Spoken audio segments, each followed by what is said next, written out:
श्री गुरु सारिखा असता पाठी राखा, श्री गुरु सारिखा असता पाठी राखा, इतराचा लेखा कोण करी। श्री गुरु सारिखा असता पाठी राखा, इतराचा लेखा कोण करी। राजयाची कांता काय भीक मागे, राजयाची कांता काय भीक मागे, मनाची या जोगे सिद्धी पावे। श्री गुरु सारिखा असता पाठी राखा, इतराचा लेखा कोण करी।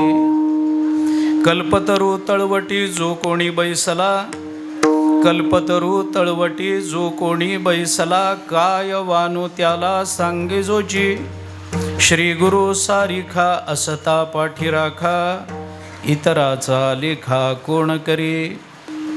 ज्ञानदेव म्हणे तरलो तरलो, ज्ञानदेव म्हणे तरलो तरलो, आता उद्धरिलो गुरुकृपे। श्री गुरु सारिखा असता पाठी राखा, इतराचा लेखा कोण करी। विठ्ठला विठ्ठला विठ्ठला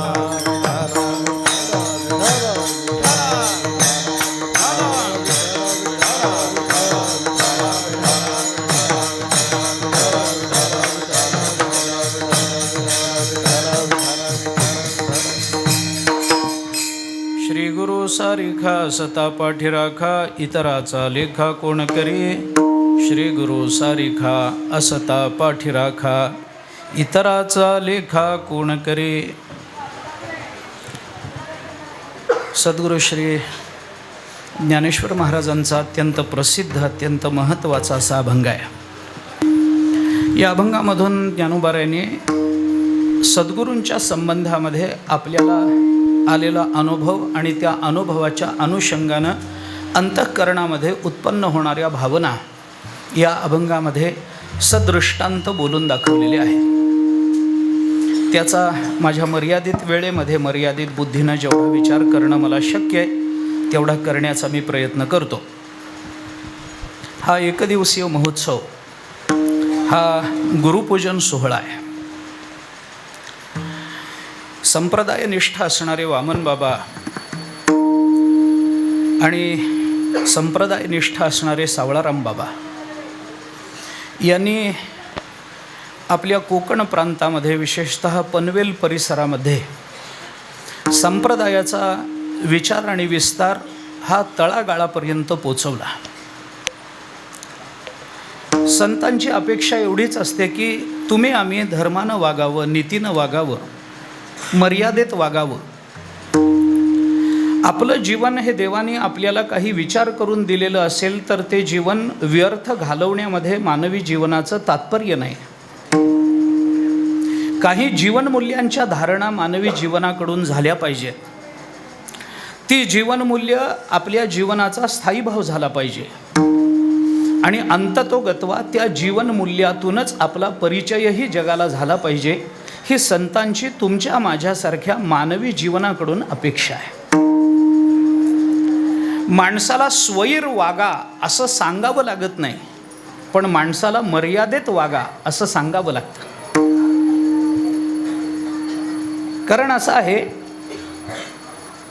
पर्वतावरून एखादा दगड खाली ढकलून देण्याकरता फार कष्ट लागत नाहीत। वरून नुसता धक्का दिला तरी अधःपतन होतं, परंतु खालून वर जायचं असेल तर मात्र फार कष्ट करावे लागतात। तो मोठी ती शिळा पर्वताच्या मस्तकावर नेऊन ठेवण्याकरता अतोनात परिश्रम लागत असतात। तसं मानवी जीवनाचं अधःपतन व्हायला काही फार वेळ लागत नाही। अजामिळाला काही फार बघावं लागलं नाही। चांगलं जीवन होतं ते वाईट व्हायला फार बघावं लागलं नाही। रस्त्यावर एका स्त्री पुरुषाचं युग्म अजामिळाने बघितलं आणि जीवन बिघडून गेलं। तो काळ जर बघितला अजामिळाचा, आपण भागवतामध्ये ते चरित्र पाहतो, वाचतो, ऐकतो, अधःपतनाला फार वेळ लागत नाही। अजामिळाने एवढं सगळं चांगलं जीवन एका दृश्यातून सगळं वाया घालवलं, अधःपतनाला नेलं। आता अशी दृश्य बघणारा टीव्हीच आपण घरात आणून ठेवलाय। अधःपतनाला फार वेळ लागणार नाही, खाली यायला फार वेळ लागत नसतो। एखादी घटना, एखादा शब्द आपल्याला कुठेतरी धक्का देतो आणि आपण अधःपतित होतो. परंतु खालून वर जायचं म्हटलं की फार कष्ट करावे लागतात आणि ते कष्ट सामान्य नसतात, सामान्य नसतात. मला एक छोटीशी गोष्ट आठवली, ती या निमित्तानं सांगतो आणि पुढे जातो. मला अभंगाकडे प्रवृत्त व्हायचंच आहे. ज्येष्ठ साहित्यिक पु ल देशपांडेंच्या एका पुस्तकामध्ये ही कथा आली. घडलेली कथा आहे, काही आपल्याला वेगळं बोलायचं कारण नाही आहे, घडलेली कथा आहे. मध्य प्रदेशामध्ये एक अतिशय निष्णात असे शिल्पकार राहत होते. नावं सांगत नाही, शिल्पकार, उत्तम शिल्पकार राहत होते. मोठी दूरपर्यंत त्यांची ख्याती, त्यांची कीर्ती गेलेली. एके दिवशी एक नेता, राजकीय नेता, आपल्या वडिलांची मूर्ती बनवण्याकरता त्यांच्याकडे आला आणि त्यांना असं सांगितलं की माझ्या वडिलांची मूर्ती बनवायची आहे, तर ही मूर्ती बनवण्याकरता काय जो खर्च लागेल तो येऊ द्या, मी द्यायला तयार आहे. पैशाला कमी नाही माझ्याकडे, राजकीयच होता त्यामुळे पैशाला कमी नव्हतंच, पैशाला कमी नाही माझ्याकडे, तुम्ही म्हणाल तेवढे पैसे द्यायला मी तयार आहे, पण माझ्या वडिलांची मूर्ती हुबेहूब झाली पाहिजे. त्याने काही फोटो वगैरे त्याला दिले आणि त्याला सांगितलं किती दिवसांनी येऊ. त्या शिल्पकारांनी सांगितलं, अहो असं तुम्ही काल सांगितलं आणि आज मूर्ती झाली असं होत नसतं.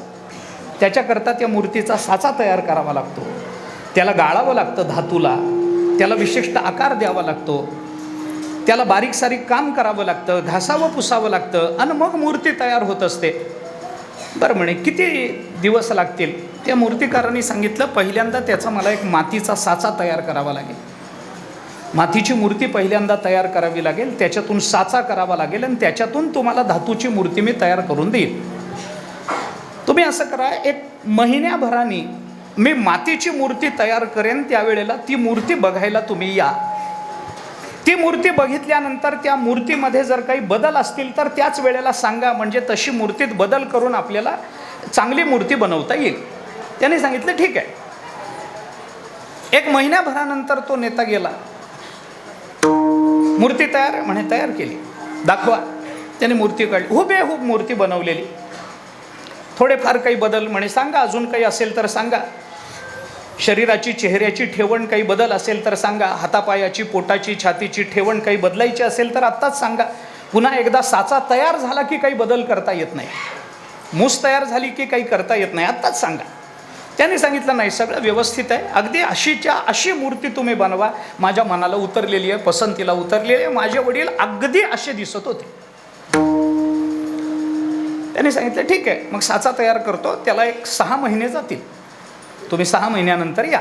त्यांनी सांगितलं ठीक आहे, पण म्हणे आता तुम्ही हा साचा वगैरे तयार केला, याला काही खर्च आला असेल तर मला तुम्हाला काही पैसे देणं लागतो मी, तर किती पैसे देऊ सांगा. त्यांनी सगळं बघितलं आणि त्यांनी सांगितलं की खरं तर मूर्ती झाल्यावर दिलेत तरी चालेल, पण तुमचा आग्रह असेल तर एक 50,000 रुपये आज मला देऊन जा. त्या काळामध्ये 50,000 रुपये त्याला मूल्य होतं, त्याला मूल्य होतं. जुन्या काळामध्ये स्वस्ताई होती पण पैसा महाग होता. आताच्या काळामध्ये महागाई झाली पण पैसा फार स्वस्त झाला आहे. 2 तासाची 25,000 किती स्वस्त आहे, किती पैसा स्वस्त व्हावा, याला काही मर्यादा आहे का? याला काही मर्यादा आहे का? पैसा महागाई झाली ही गोष्ट खरी आहे, महागाई. जुन्या काळामध्ये स्वस्ताई होती पण पैसा महाग होता, सहसा मिळत नसे. आताच्या काळामध्ये महागाई झाली पण पैसा फार स्वस्त झाला आहे. लाख आणि कोटी ही भाषा नवीन राहिलीच नाही, आता नवीनच राहिली नाही. जाऊ द्या, आपल्याला काय उकिरडाव करून करायचं आहे. त्यांनी सांगितलं एक 50,000 रुपये मला द्या. त्यांनी सांगितलं नुसत्या मातीच्या मूर्तीचे 50,000. अहो मला वाटलं होतं की संपूर्ण पुतळा झाल्यावर तुम्ही 50,000 घ्याल, नुसत्या मातीच्या मूर्तीचे 50,000 तुम्हाला द्यायचे. त्याने सांगितले मी तर आधीच म्हटलं द्यायचं तर द्या, नाही तर नका देऊ. तर म्हणलं नाही, द्यायला काही अडचण नाही आहे, पण 50,000 एवढं काय त्या मातीमध्ये? नुसत्या मातीचा पुतळा तुम्ही तयार केला आणि मातीच्या पुतळ्याचे 50,000 घेता, बाकीच्या पुतळ्याचे तर वेगळे. असं काय त्या मातीमध्ये की त्याचे 50,000 आहेत? काय वेगळी माती आणली काय? त्यांनी सांगितलं वेगळी माती आणली नाही, एका शिल्पकाराच्या जीवनाची माती करून हा पुतळा तयार केलाय, त्याचे पैसे. मुद्दा काय लक्षात घ्या, मुद्दा काय?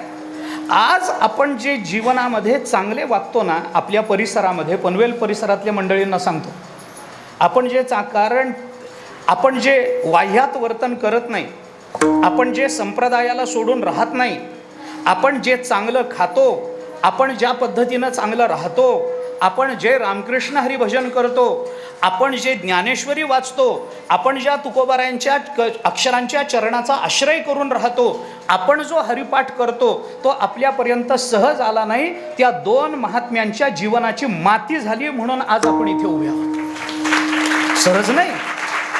जुन्या लोकांनी आपलं आयुष्य घालवलंय म्हणून आज आपण सन्मार्गावर आहोत. नाही तर वाया जायला किती वेळ लागतो मला सांगा. चांगले चांगले वाया गेले. चांगले चांगले, मला नावं घ्यायचीच नाहीत, चांगले चांगले वाया गेले. म्हणून मी अशा वेळेचं उदाहरण देऊन पुढे निघालोय. उगीच कुणाचा अपवाद नको आपल्यावर. आता तो काही येत नाही, माझं नाव कसं काय घेतलं कीर्तनामध्ये म्हणून घ्यायचं, दुसरं काय. चांगले चांगले वाया जातात.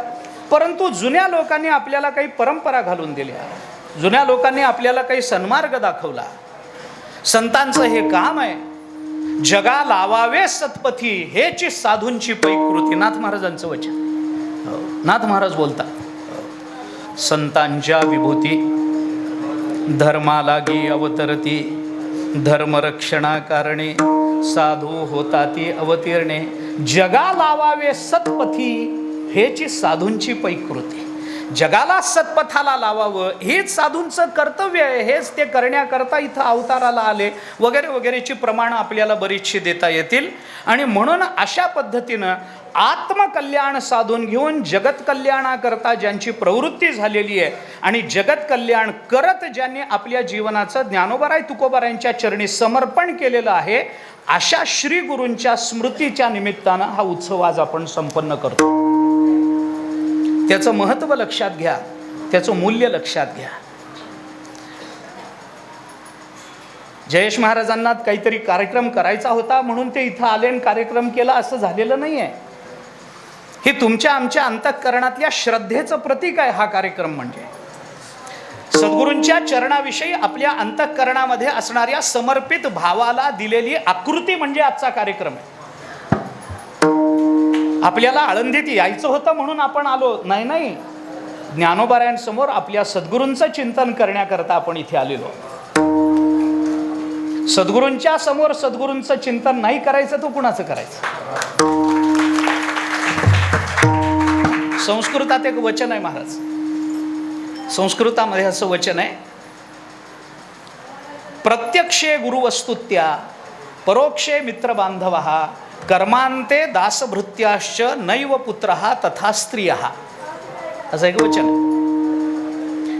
कुणाची स्तुती कुठे करावी याचे नियम आहेत. सद्गुरूंची स्तुती करताना त्यांच्या तोंडावर करावी. ज्ञानोबारायांच्या समोर निवृत्तीनाथ महाराज बसलेत आणि म्हणून ज्ञानेश्वरीमध्ये एवढी गुरु संबंधानं वचनं येतात. समोर प्रत्यक्ष गुरुवस्तुत्या, गुरूंची स्तुती प्रत्यक्ष करावी, तोंडावर करावी.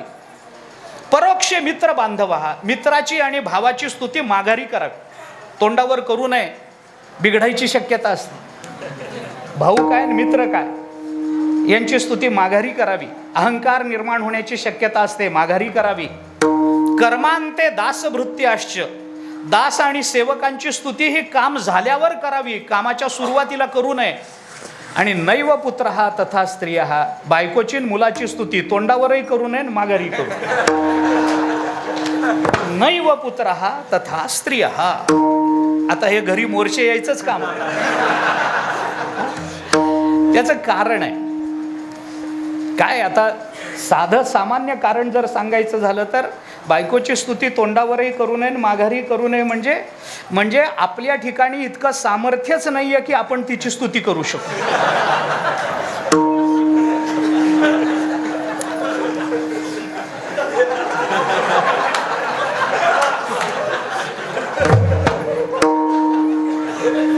मी क्षमा मागून बोलू का हो तुमचे.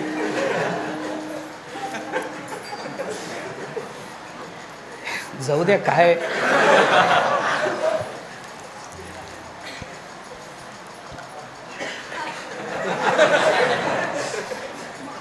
लौकिकातला अनिर्वचनीयतेच्या पंक्तीत बसणारा अलौकिक पदार्थ म्हणजे बायको. काय स्तुती कराल? हा विनोद आहे, पण त्याच्या मागचं खरं कारण असं आहे, स्त्रीची, पत्नीची आणि पुत्राची स्तुती तोंडावर किंवा माघारी करू नये. याचं खरं कारण असं आहे की पत्नी आणि पुत्र या दोघांना शास्त्राने आपल्याशी अभिन्न मानलंय.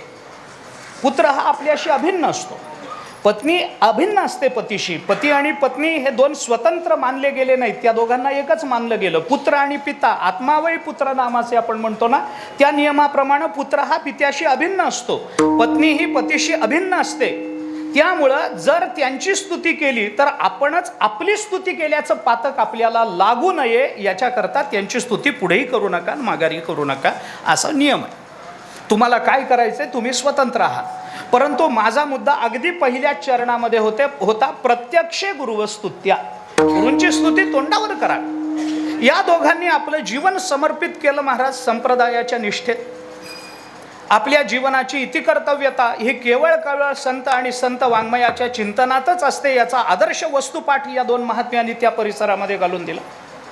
आणि म्हणून आज आपली वाटचाल पारमार्थिक जीवनाची जी सुस्थितीमध्ये चालू आहे त्याला कारण ती मंडळी आहे, आणि म्हणून ती कृतज्ञता व्यक्त केली पाहिजे. त्यांनी आमच्यावर उपकार केलेत, काय सांगू आता, उपकार आहेत आमच्यावर, आम्ही कृतज्ञता दाखवली पाहिजे. कृतज्ञता हा सगळ्यात मोठा दोष मानला गेला संप्रदायामध्ये आणि शास्त्रामध्ये. माणसाने काय वाटेल तो दोष करावा, पण कृतज्ञता अंतःकरणामध्ये बाळगू नये. कृतघ्नो नास्ती निष्कृती, ही कृतघ्नाला काही पर्यायच नाही आहे, त्याला ती शिक्षा होणारच आहे. त्या महाभारतामध्ये आलंय, कृतघ्नता जर अंतःकरणा, मनुष्य जर कृतज्ञ राहिला नाही आणि जर तो कृतघ्न झाला तर काय करता येईल. क्रव्यादा अपि राजेंद्र कृतघ्नो नोपभुंजते, धर्मराज युधिष्ठिराच्या प्रसंगामध्ये महाभारतात आले. क्रव्यादा अपि, सामान्य नाही, कृतघ्नो न उपभुंजते, क्रव्यादा अपि कृतघ्नो न उपभुंजते, तो खात नाही. ते धर्मराज युधिष्ठिर अर्ध सत्य बोलले, नरोवा कुंजरोवा, अर्ध सत्य बोलले. त्यामुळे त्यांना स्वर्गात गेल्यानंतर तिथं असं विचारलं की तुमच्याकडे सगळंच पुण्य आहे खरं बोलण्याचं, पण अर्ध सत्य बोलल्यामुळे थोडं पाप आहे. मग आम्हाला असं सांगा की तुम्हाला काही नरकात पडावं लागणार नाही, पण नरकाचं दर्शन करावं लागेल त्या पापाचा परिणाम. मग आम्हाला असं सांगा की आधी नरकात राहून घेऊन मग नरकाचं दर्शन करता, का आधी पटकन दर्शन करून येऊन मग स्वर्गामध्ये कायमचं राहता. त्यांना विचारलं, असं सगळ्याला विचारत नाहीत. ते धर्मराजाला विचारलं, ते आयुष्यभर खरं बोलले म्हणून. आपल्याला उचललं की तिकडंच आहे, आपला प्रश्नच नाही, आपला विषयच नाही. त्याने विचारलं काय करता, नाही म्हणे आधी नरकाचं दर्शन करू. मग नरकाच्या दर्शनाकरता म्हणून ते दूत घेऊन त्याला गेले, आणि त्या नरकामध्ये फिरता फिरता फिरता हा नरक असा, तो तसा, तो तसा, तो तसा, असं सगळं त्याचं वैचित्र्य आणि भीषणता बघत बघत बघत धर्मराज युधिष्ठिर जेव्हा पुढे निघाले तेव्हा एका नरकामध्ये त्यांना असं दिसलं की काही माणसांना असं मारून रक्तबंबाळ करून कोल्ह्या कुत्र्यांना खाण्याकरता म्हणून त्यांची प्रेतं टाकून दिली होती. विवळत असणारी माणसं, जखमी झालेली, काही मेलेली, काही जिवंत, पण वेदनेने तळमळ करतात. कुणाचा हात तुटलाय, कुणाचा पाय तुटलाय, कुणाचं पोट फाटलेलं आहे, कुणाचं असा मेंदू उघडा पडलेला आहे. अशा माणसांना तिथं फेकून दिलेलं रस्त्यावर, आणि कोल्हे कुत्रे लांडगे जवळ यायचे, त्याच्या जवळ जाऊन वास घ्यायचे आणि त्याला न खाता तिथून निघून जायचे. धर्मराजाला हा प्रश्न पडला की अरे हे मांस तर कोल्ह्या कुत्र्याचं आवडतं खाद्य आहे, अनेक कुत्री मांस खातात.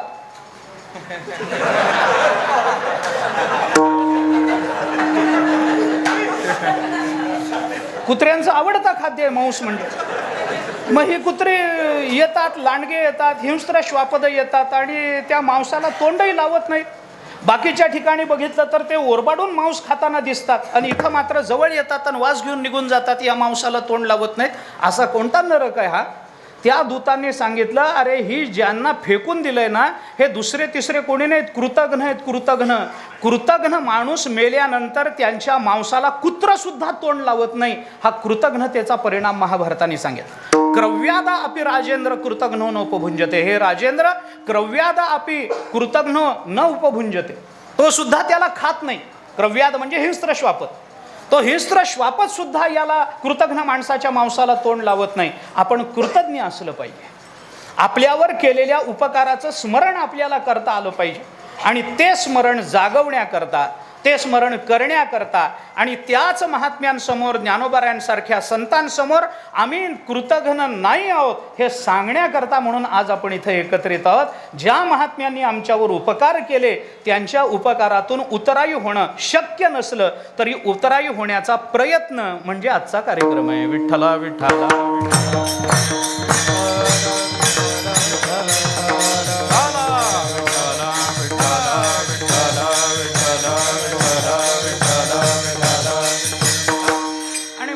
त्यांच्याच सन्मुख उभं राहून त्यांचं चिंतन जर करायचं असेल तर त्याच्याकरता सद्गुरूंचं वर्णन कोणत्या परिभाषेमध्ये करावं, कोणत्या शब्दातून करावं. शब्द जर तिथं प्रवृत्त झाले असते तर आपल्याला सद्गुरूंना माणूस म्हणावं लागलं असतं. पण सद्गुरू माणूस नाहीत ना, त्यांच्या संबंधानं काही बोलता येत नाही. कारण सद्गुरू म्हणजे परब्रह्म आहेत अशी आपली धारणा आहे, अशी आपल्याकडे प्रमाण आहेत. गुरुर् ब्रह्मा गुरुर्विष्णू गुरुर्देवो महेश्वरा गुरु साक्षात परम ब्रह्म तस्मै श्री गुरवे नमः आपण म्हणतो ना. गुरु म्हणजे साक्षात परब्रह्म आणि परब्रह्माला शब्दानं पकडता येत नाही, पकडता येत नाही. तुकोबारायांसारख्या, ज्ञानोबारायांसारख्या महात्म्यांनी शब्दाची आळा कवळीले ब्रह्म हे त्यांनी म्हणावं. आमचे शब्द तिथपर्यंत पोचूच शकत नाही. यतो वाचो निवर्तन्ते अप्राप्य मनसासह मन वाचातीत तुझे हे स्वरूप, असं परब्रह्माचं स्वरूप आहे. परब्रह्म, अरे गुरु म्हणजे साक्षात परब्रह्म आहे. ब्रह्मैव गुरु रूपेण अवतिष्ठते अशी श्रुती आहे त्याला प्रमाण. ब्रह्म हेच गुरु रूपानं उभं असतं. ब्रह्म एव गुरु रूपेण अवतिष्ठते. त्यामुळे त्यांचं वर्णन आपल्याला जर करता येत नसेल तर त्याच्याकरता एक उपाय. आपले शब्द कितीही सामर्थ्य संपन्न वाटत असले तरी त्या शब्दांचं मूल्य फार काळ टिकत नसतं. मग याच्याकरता काय करावं? संत परमात्मा, संत सद्गुरू अनिर्वचनीय असतील आणि आपले सामान्य जड शब्द त्या चेतन असणाऱ्या अनिर्वचनीय तत्वावरचं आवरण दूर करू शकत नसतील तर त्याच्याकरता एकच उपाय करावा. ते म्हणजे ज्या संतांच्या वर्णनाकडे आम्ही प्रवृत्त झालोय त्यांचेच शब्द उधार घ्यावेत आणि त्यांच्याच वर्णनाकरता खर्च करावेत. विठ्ठला विठ्ठला विठ्ठला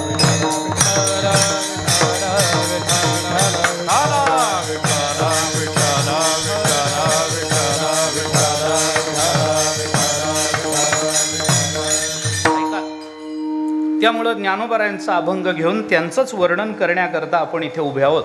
श्री गुरु सारिखा असता पाठी राखा, इतराचा लेखा कोण करी. ज्ञानोबाराय आपल्या सद्गुरूंचं वर्णन करतात कारण त्या शब्दामध्ये ती ताकद आहे. अनिर्वचनीय असणाऱ्या परब्रह्म स्वरूपावरचं अज्ञानाचं आवरण ज्यांच्या अक्षराने दूर झालं ते ज्ञानोबाराय. अनिर्वचनीय परब्रह्म स्वरूपावरचं अज्ञानाचं, अंधाराचं आवरण दूर करणारे शब्द म्हणजे तुकोबारायांचे शब्द. हे शब्द सामान्य नाहीत. ज्ञानोबारायांच्याच शब्दातून बोलायचं झालं तर येण्याची वचन तेजाकारे, फिटले आतील बाहेरील अंधारे, म्हणून देखतसे साचोकारे स्वरूप तुझे. ज्ञानोबाराय 10व्या अध्यायामध्ये अर्जुनाच्या मुखातून देवाच्या संबंधानं बोलून दाखवतात. देवा तुझ्या वचन तेजानं, आता देवा म्हणजे आपल्या दृष्टीने ज्ञानदेवा, येण्याची वचन तेजाकारे. अहो तुमच्या वचनाच्या तेजामुळं आमचा आतला बाहेरचा अंधार फिटून गेला. आतही अंधार राहिला नाही आणि बाहेरही अंधार राहिला नाही. कशामुळं? तुमच्या वचनाचा प्रकाश आमच्या अंतःकरणामध्ये पडला, ज्याचा परिणाम म्हणून देखतसे साचोकारे स्वरूप तुझे. म्हणून देवा आता जिथे जिथे आम्ही पाहू तिथं तिथं आम्हाला तुमचं स्वरूप दिसतं आहे. हा तुमच्या वचन तेजाचा परिणाम आहे. मला वचन नुसतं सांगायचं नाही, वचन तेज सांगायचं. याकरता म्हणून त्यांच्या अक्षरांना मूल्य आहे, त्यांच्या शब्दाला मूल्य आहे. त्यांचे शब्द सामान्य समजू नका आणि म्हणून त्यांचेच शब्द घेऊन त्यांनाच आपल्याला समर्पित करायचे. त्याच शब्दाने त्यांचं वर्णन करण्याकडे आपल्याला प्रवृत्त व्हायचं आहे. ज्ञानोबाराय आपल्या सद्गुरूंचं वर्णन या अभंगामधून करतात. हे वर्णन करत असताना ज्ञानोबारायांच्या अत्यंतिक आवडीचा विषय म्हणजे सद्गुरू. आता हे गुरुतत्व काय आहे याच्याकरता आपल्याला वेळ फारसा नाही आहे हे सगळं सांगत बसायला. परंतु ज्ञानोबारायांच्या अत्यंतिक आवडीचा विषय तो म्हणजे सद्गुरू. आणि त्याही पेक्षा पुढे जाऊन जरा अधिक स्पष्ट बोलायचं झालं तर ज्ञानोबारायांची सद्गुरूंबद्दलची प्रीती, प्रेम, आवड हे ज्ञानेश्वरी आणि अनुभवामृतासारख्या ग्रंथामधून इतक्या वेगवेगळ्या पद्धतीनं अभिव्यक्त झालेलं आहे की असं वाटतं ते सगळं वाचल्यानंतर की ज्ञानोबारायांना परमात्म्यापेक्षाही सद्गुरूंची आवड जास्त आहे. एक वेळ ज्ञानोबाराय देवाला दूर करतील पण सद्गुरूंना सद्गुरूंसमोर नतमस्तक होतील असे ज्ञानोबारायांचे शब्द आणि प्रमाण आपल्याला दिसून येतात. देव सारावे परते, संत पूजावे हरते, हे आपल्याला ज्ञानोबारायांनी बोलून दाखवलं. देवाला बाजूला करा, आपल्याला पुष्कळ प्रमाण आहेत, मला ते सांगायचं नाही आहे. पण ज्ञानोबारायांच्या अत्यंतिक आवडीचा विषय, किती आवडीचा. ज्ञानेश्वरीचं चिंतन करताना एक सामान्य 2 युक्तिवाद आपल्यासमोर ठेवून पुढे जाणार. सामान्य पहिला असा आहे की ज्ञानोबारायांना सद्गुरूंची इतकी आवड आहे की पहिल्या अध्यायामध्ये भगवंताचं सगुण आणि निर्गुणाचं नमन झाल्यानंतर त्याच्या पुढं 18 अध्यायापर्यंत ज्ञानोबारायांनी ना सगुणाला वंदन केलंय ना निर्गुणाला केलं. पुढच्या सगळ्या जवळजवळ सगळ्या अध्यायामध्ये जिथं जिथं मंगलाचरण आलेलं आहे त्या सगळ्या मंगलाचरणाचा विषय हा फक्त आणि फक्त सद्गुरूच राहतो. फक्त पहिला अध्याय अपवाद आहे, फक्त पहिला अध्याय. या पहिल्या अध्यायामध्ये 3 नमनं अशी आहेत की जी नमनं सद्गुरूंना सोडून झाली.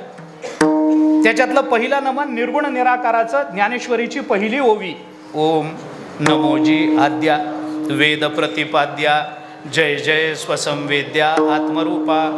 इथून दुसऱ्या ओवीपासून ते पुढं ज्ञानोबारायांनी सगुण साकाराचं नमन करायला प्रारंभ केलं. देवा तूची गणेशू सकलार्थमती प्रकाशू म्हणे निवृत्तीदासू अवधारी जोजी. इथून ज्ञानोबारायांनी ते नमन करायला प्रारंभ केला. कुठपर्यंत? आकार चरण युगुल उकार उदर विशाल.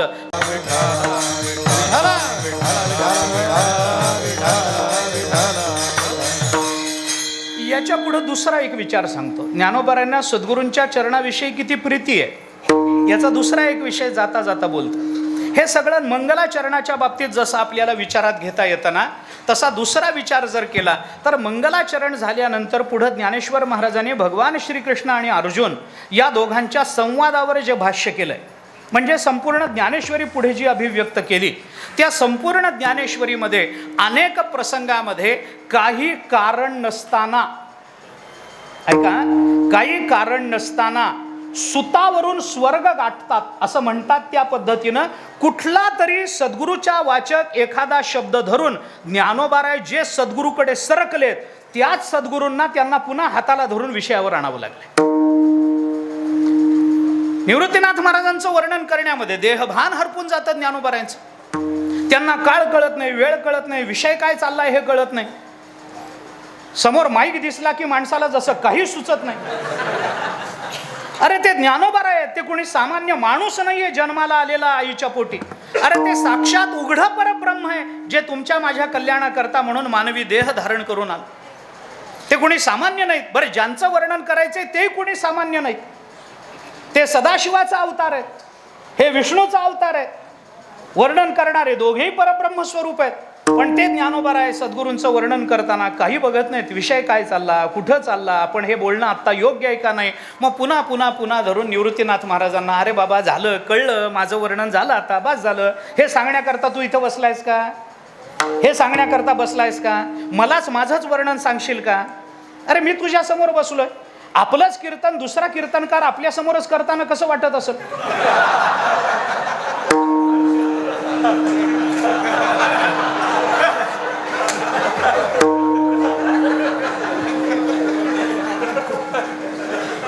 पण हे इतकं सवंग नाही ना. वर्णन करणारे ज्ञानोबाराय, ज्याचं वर्णन करणारे ते सद्गुरू समर्थ आहेत आणि ज्यांच्या पुढं वर्णन करणं चालू आहे ते निवृत्तीनाथ महाराज आहे. निवृत्तीनाथ महाराज म्हणतात, अरे बाबा बस झालं, हे समस्तही आम्हा पावले. बस तुला जे म्हणायचंय ना, अरे काय झालं, हे कशा करता माझं वर्णन चालू आहे? मग काय आता सांगे जे निरूपिले नारायण, 9व्या अध्यायाच्या सुरुवाती. आता सांग, आता भगवंताने अर्जुनाला काय सांगितलं ते सांग बाबा, माझं वर्णन करू नको, आपलं वर्णन करू नको. हे ज्ञानोबारायांना पुन्हा पुन्हा निवृत्तीनाथ महाराजांना सांगावं लागत असेल तर ज्ञानोबाराय सद्गुरूंच्या वर्णनाकडे केवढ्या वेगानं आणि केवढ्या आत्मीयतेनं प्रवृत्त होतात याची फक्त आपण कल्पनाच करू शकतो. विठ्ठला विठ्ठला विठ्ठला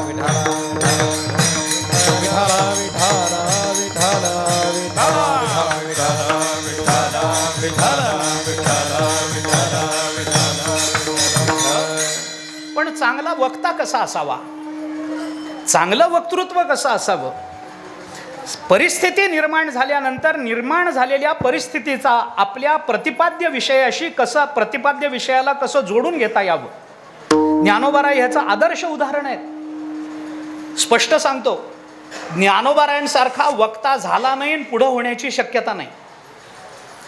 आदर्श वक्तृत्व कसं असावं, परिस्थिती निर्माण झाली, आपल्या सद्गुरूंनी थांबवलं, अरे ते वर्णन नको, तू भगवान काय अर्जुनाला म्हणाले ते सांगायला बसलायस ना, ते सांग, ते सांग आम्हाला, आम्ही ते ऐकायला बसलोय, तुझं माझंच माझ्यासमोर काय वर्णन करशील, ते सांग, ते सांग. हे ऐकल्यानंतर ज्ञानोबारायांनी काय सांगावं, वक्तृत्व कसं असावं, परिस्थितीचा वापर कसा करून घेता यावा. ज्ञानोबाराय म्हणाले, अहो मला हे कळत नाही का की मी विषय सोडून दुसरीकडे बोलतोय, हे मला कळत नाही, कळतं, मग का बोलतो मी, तुम्ही मला गीता सांग, गीता सांग, गीता सांग अशी आज्ञा केल्याशिवाय मला नवीन सुचत नाही, आणि तुम्ही हे म्हणावं याकरता मी तुमची स्तुती करतोय, याला म्हणावं वक्तृत्व. ज्ञानेश्वरी वाचा आपण, ज्ञानोबाराय हे बोलून दाखवतो की तुमच्या मुखातून गीता सांग अशी आज्ञा बाहेर यावी आणि ती आल्याशिवाय मला सुचत नाही, म्हणून मी हे तुमचं वर्णन करायला लागलो. मग तुम्ही मला वारंवार म्हणा की अरे बाबा हे राहू दे, गीता सांग, मग गीता सांग अशी आज्ञा आली की मग माझ्या मुखातून आपोआप गीता. ज्ञानोबाराय कोणत्याही कृतीचं कर्तृत्व स्वतःकडे घेत नाहीत. ज्ञानोबारायांचा विशेष आहे हा, कर्तृत्व स्वतःकडे घेणारा कधीही ज्ञानोबाराय होऊ शकत नाही, कधीच नाही. अरे साळुंकी मंजुळ बोली तसे वाणी बोलविता धणी वेगळाची म्हणणारे तुकोबाराय कोणत्या अभंगाचं कर्तृत्व स्वतःकडे घेतात. क्षरा अक्षरा वेगळा तुका हो निराळा, पाहे निगम कळा बोले विठ्ठल प्रसादे, पाहे निगम कळा बोले विठ्ठल प्रसादे,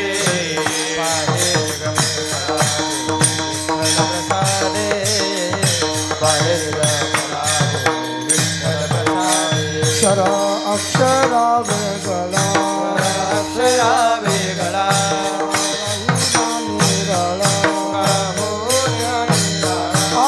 पाहे निगम कळा बोले विठ्ठल प्रसादे, पाहे निगम कळा बोले विठ्ठल प्रसाद, पाहे निगम कळा बोले विठ्ठल प्रसादे, पाहे निगम कळा बोले विठ्ठल प्रसाद.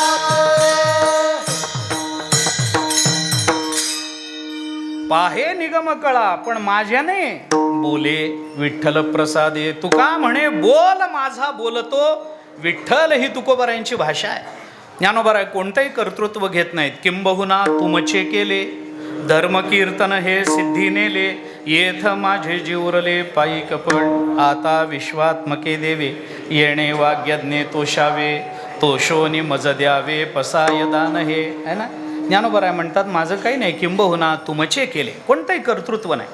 मी आपल्याला गंमत सांगतो, आपण ज्ञानोबारायांचं चरित्र ऐकणारी मंडळी आहोत, ऐकलेली मंडळी आहोत, सांगणारी मंडळी आहोत. पैठणच्या घाटावर ज्ञानोबारायांनी रेड्याच्या मुखातून वेद व्यक्त केला.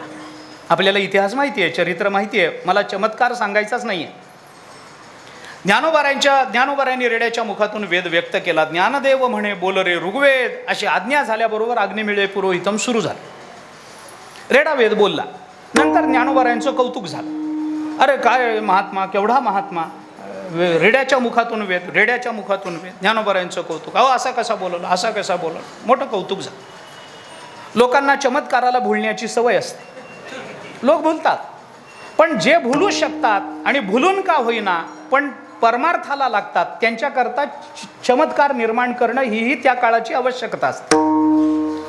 कारण भुलणारे लोक भुलून अन्य ठिकाणी जाण्यापेक्षा भुलून परमार्थात आले तर सुधारण्याची शक्यता जास्त असते. याच्याकरता जे काही असेल ते चमत्कृती हा काही ज्ञानोबारायांचा स्थायी भाव नाही आहे. चमत्कृतीमध्ये ज्ञानोबाराय स्वतः फार लक्ष घालत नाहीत. त्याने संकल्पादेव तु तच्छ्रुते हे या नियमाप्रमाणे तो संकल्प केला की ते होऊन जातं, आपल्याला त्याकडे जायचं नाही. ज्ञानोबारायांचं कौतुक, रेड्याच्या मुखातून, रेड्याच्या मुखातून, असं कसं, असं कसं. ज्ञानोबारायांनी सांगितलं, रेड्याच्या मुखातून मी वेद वदवले, हे माझं कर्तृत्व नाही, हे माझं कर्तृत्व नाही. आणि मग असे कसे वदवले? त्यांनी सांगितलं, तुम्ही असं म्हणालात ना मला, रेड्याच्या मुखातून वेद वदवून दाखव, असं तुम्ही म्हणालात ना, ते तुम्ही दाखव असं म्हणल्यामुळे तुमच्या शब्दाचं सामर्थ्य प्रकट झालं आणि रेडा वेद बोलला. माझं याच्यामध्ये काय नम्रता आहे, काय समर्पण आहे. ज्ञानोबारायांचं चरित्र कोणत्याही दृष्टीने बघा, अलौकिक चरित्र आपल्याला दिसून येतं. सद्गुरूंच्या संबंधानं ज्ञानोबारायांच्या अंतःकरणामध्ये एक वेगळी भावना आहे, वेगळी भावना आहे, समर्पण आहे.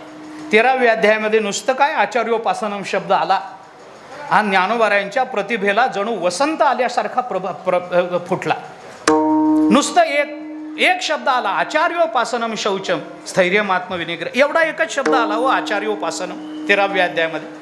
आणि मग ज्ञानोबारायांच्या प्रतिभेला जो बहर आला, तिथलं सगळं चिंतन आपण बघा. फार ओव्या नाहीत, 120-21 ओव्या आहेत फक्त. वाचणं काही फार अवघड नाही, रोज वाचाव्यात या ओव्या, रोज. एक वेळ जेवण करू नये रोज, पण या ओव्या वाचाव्यात, अशा ओव्या.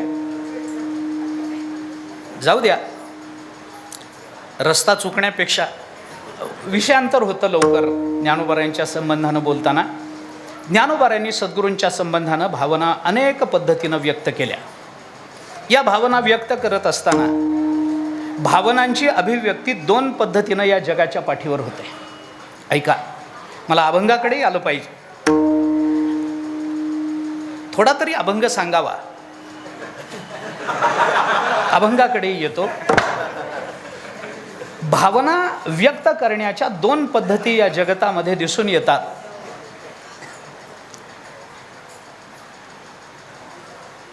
एक भावना व्यक्त होते ती अनुभवातून व्यक्त होते आणि दुसरी भावना व्यक्त होते ती अनुवादातून व्यक्त होते. अनुवाद आणि अनुभव या 2 भूमिकांमधून आपल्या भावना व्यक्त होऊ शकतात. ज्ञानोबारायांच्या भावना या अनुभवातून व्यक्त झालेल्या आहेत, अनुवादातून व्यक्त झालेल्या नाही. आपण ज्ञानोबारायांच्या विरहिणींचा अभ्यास केला तर आपल्याला कळेल, ज्ञानोबाराय खरं म्हणजे पूर्ण पुरुष आहेत, पूर्ण पुरुष आहेत. जसं ज्ञानोबारायांनी शुकाचार्यांचं वर्णन करताना विषय जिणोनी जन्मले ऐसे शुकादी दादुले असा दादुला शब्द वापरून शुकाचार्यांना पूर्ण पुरुष म्हटलं ना, तसं ज्ञानोबाराय स्वतः सुद्धा विषय जिणोनी जन्मलेले, तुकोबाराय विषय जिणोनी जन्माला आलेले. सगळेच संत महात्मे आपण ज्यांचं स्मरण करतो, निवृत्तीनाथ महाराज ते निळोबाराय ही परंपरा आपण मानणारे लोक, हे सगळे पूर्ण पुरुष आहेत. पण ज्ञानोबाराय पूर्ण पुरुष असून सुद्धा विरहिणीमध्ये ज्ञानोबाराय स्वतः गोपिका होता. पतिव्रता मी परद्वारिणी, हे ज्ञानोबारायांचे शब्द आहेत. हा अनुवाद आहे का हो गोपिकांच्या अनुभवाचा?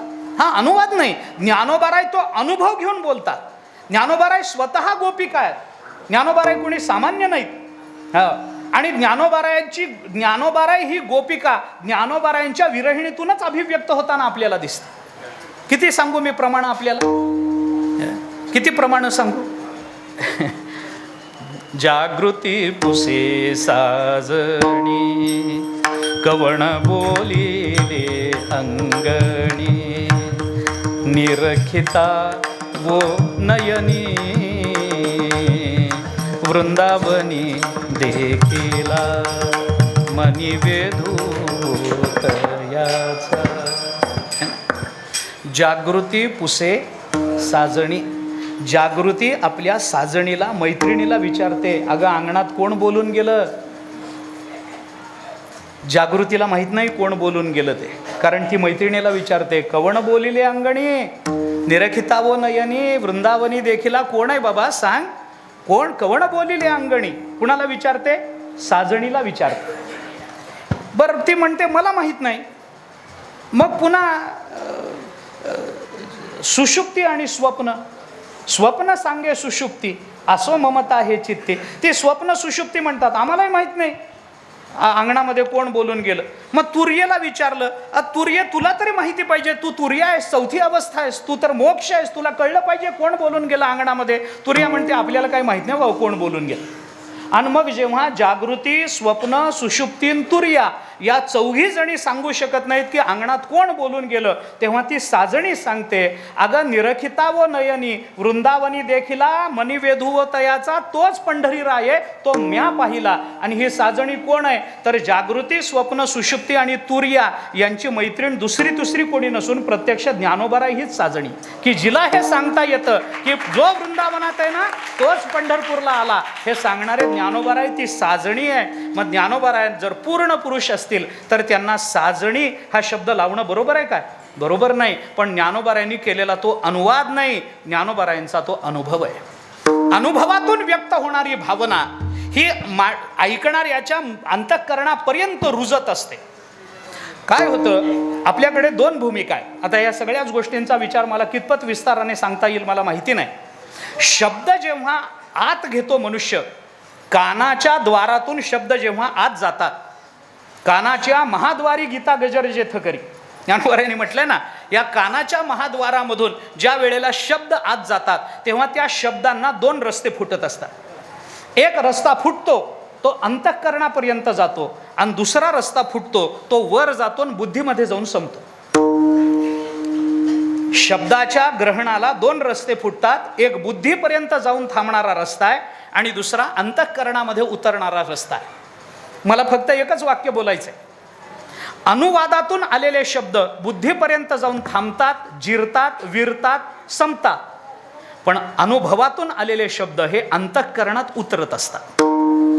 कारण का, बुद्धीपर्यंत गेलं म्हणजे संपलं. बुद्धी फक्त त्याची चिकित्सा करते. ज्याला बुद्धी आहे ना अंतःकरण नाही, त्याच्या डोळ्यात पाणी येणं शक्य नाही, त्याच्या डोळ्यात पाणी येणार नाही.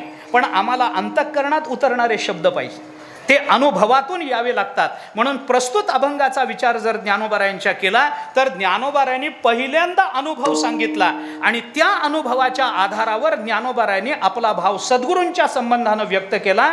त्यांचा अनुभव काय आहे, अभंगाच्या शेवटच्या चरणामध्ये ज्ञानोबारायांनी बोलले, ज्ञानदेव म्हणे तरलो तरलो, ज्ञानदेव म्हणे तरलो तरलो, ज्ञानदेव म्हणे तरलो तरलो, ज्ञानदेव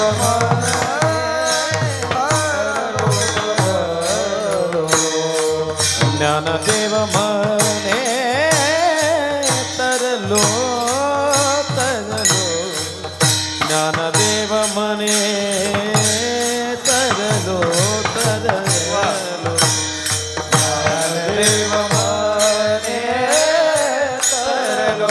तरलो, ज्ञानदेव म्हणे तरलो तरलो. आता बुधारिलो गुरु कृपे, आता बुधारिलो गुरु कृपे, श्री गुरु सारिखा असता पाठी राखा, श्री गुरु सारिखा सता पाठी राखा.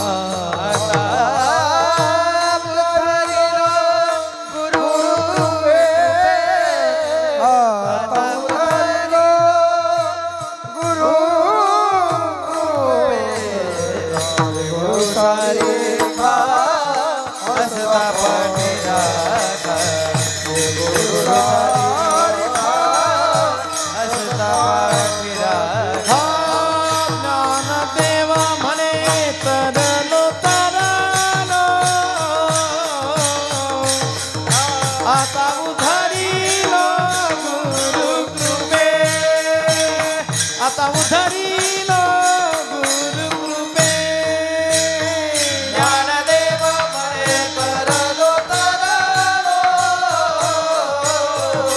आता उधरीलो गुरु,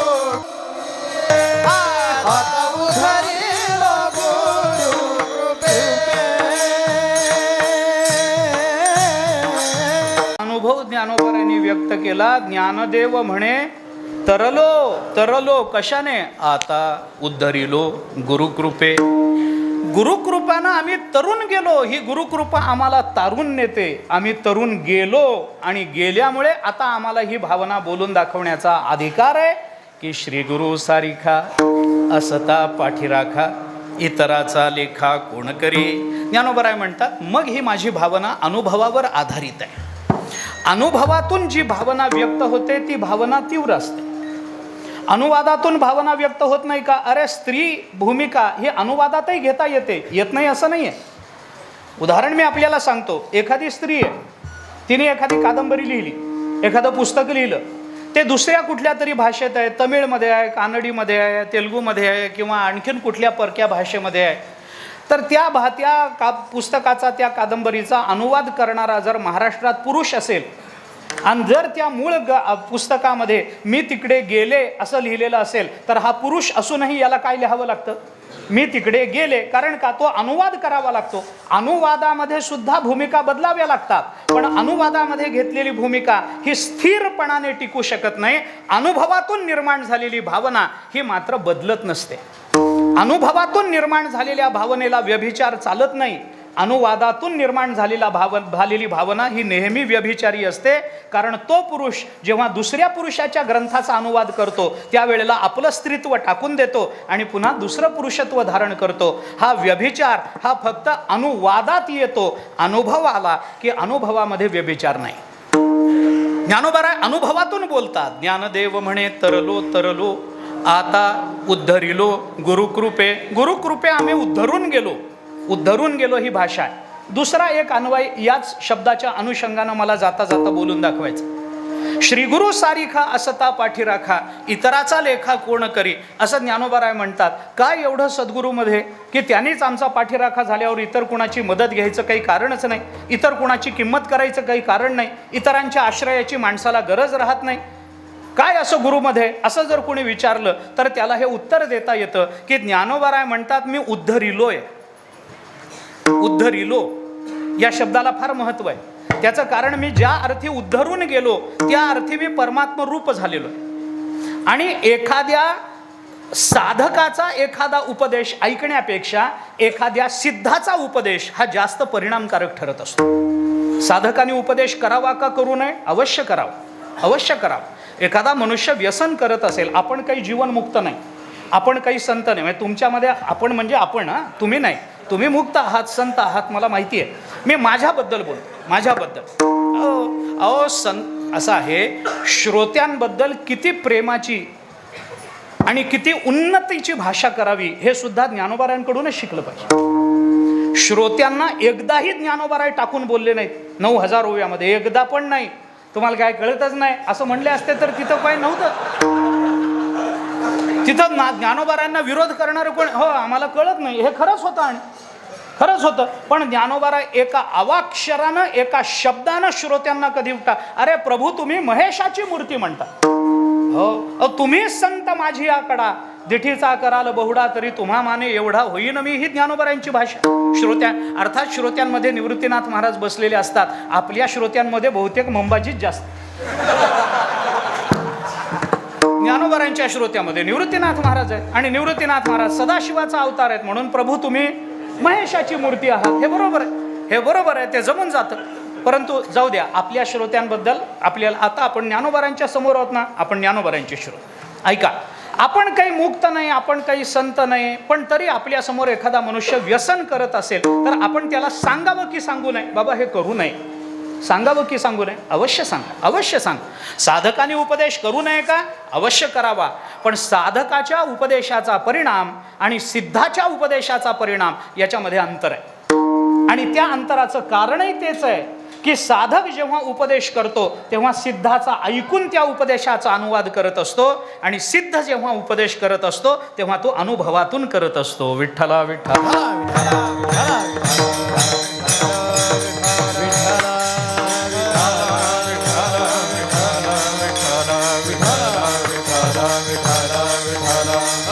म्हणून जे उद्धरून गेलेत ना त्यांचं ऐकणं जास्त महत्त्वाचं आहे.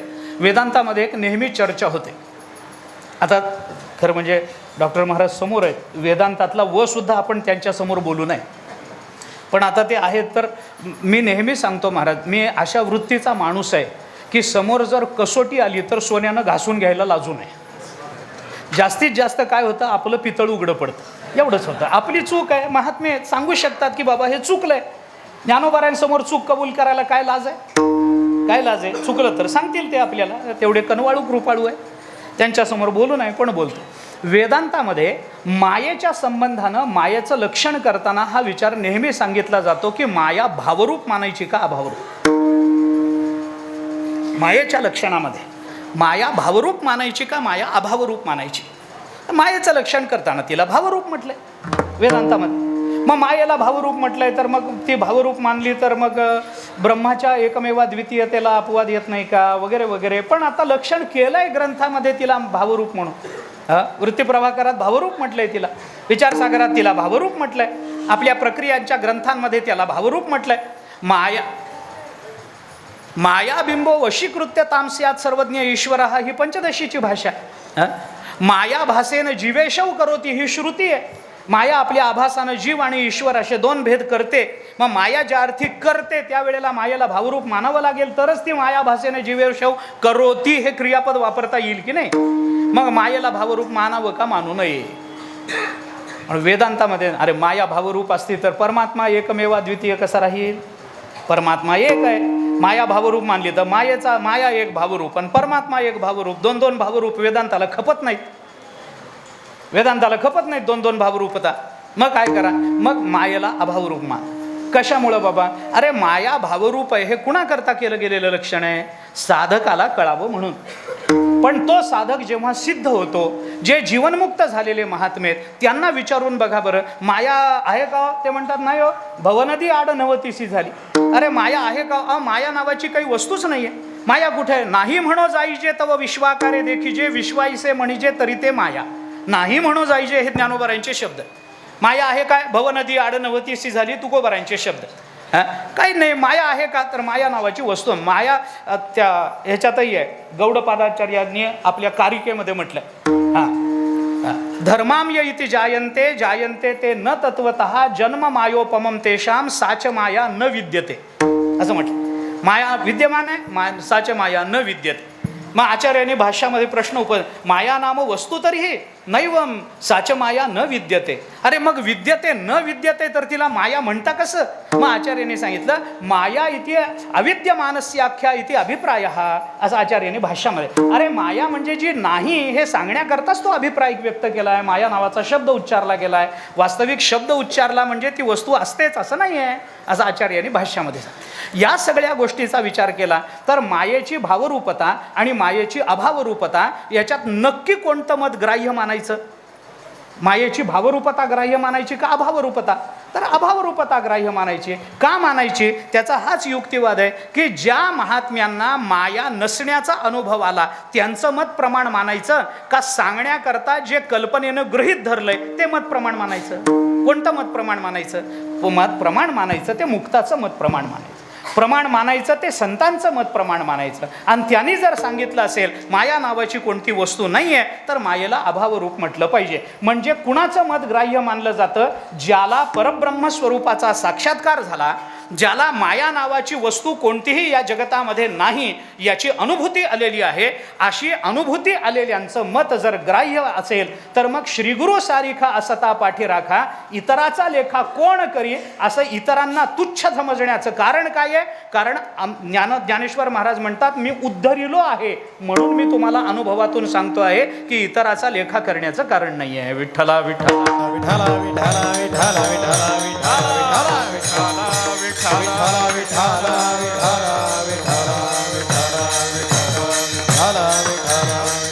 ज्ञानेश्वर महाराज म्हणतात मी तरुण गेलो, ज्ञानदेव म्हणे तरलो तरलो. आता तरलो कशातून, तरलो तरलो कशातून, तरण्याला काहीतरी पाहिजे, हवेतून तरलो, कशातून तरलो.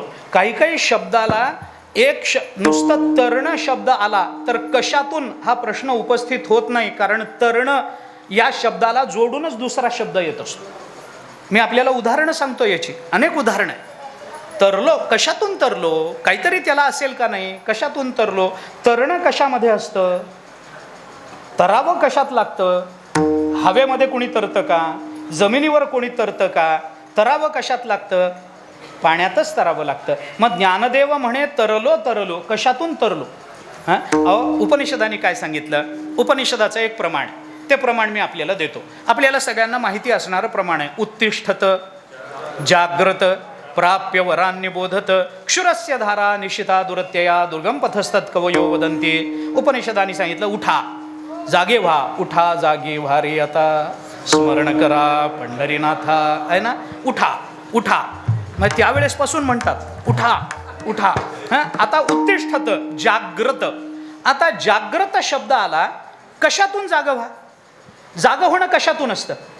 ज्या अर्थी त्याला जागं व्हावं लागतं आहे त्या अर्थी त्याच्या आधी तो, म्हणजे जागं होणं कशातून असतं? झोपण्यातून असतं. जो झोपलाच नाही तो जागा होईल का? मग जागृत हा शब्द वापरल्यानंतर कशातून जागं व्हा? पण आचार्यांनी प्रश्न विचारला, कशातून जागं व्हा? कशातून? अज्ञान निद्रायाम वगैरे पुढचं झालं, पण निद्रा हे सांगावं लागतं. तसं तरलो तरलो कशातून? तरलो कशातून? पाण्यातून. कारण तरणं हवेतून नसतं, तरणं जमिनीवर नसतं. तरणं कुठं असतं? पाण्यातून तरून गेलो. मग हे पाणी कोणतं? भवसागर तरता कार्य करीत असा चिंता, पैल उभा दाता कटी कर ठेव, त्याचे पायी घाला